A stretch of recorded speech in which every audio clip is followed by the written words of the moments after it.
fatto un esperimento su determinare il baricentro. Tipo ho trovato il baricentro di questo pezzo di cartone. Come hai fatto? Ho preso un sostegno,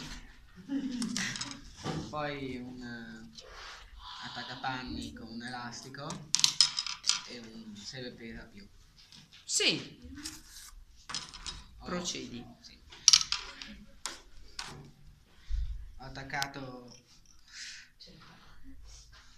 l'elastico a queste due estremità.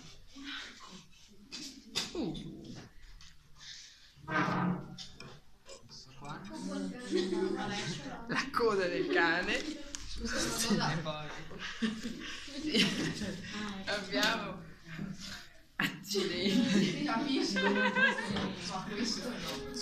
Cioè tutto il cane solo per la coda. E poi ho attaccato questo Sì. gancio e ho messo il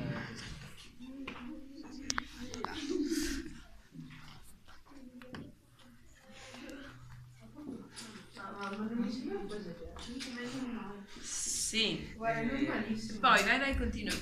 ho tracciato delle linee. E che seguissero lo spago, immagino. Sì. Sì. Dopo aver stracciato la linea, toglila. Sì.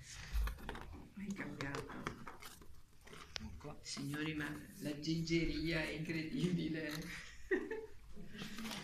Ci sei? Stacca. E questo qua. Questo qua. Toglilo da quel buco, cambia buco. Sembra uno zoo. Ok, allora mettiamo sull'altro. Ha un nome sto cane. Testa di mondo. Nice. E praticamente il baricentro qual è? È un punto in cui tutte le linee si incontrano. Me lo segni col dito, per favore? Quello. Ok, stacca.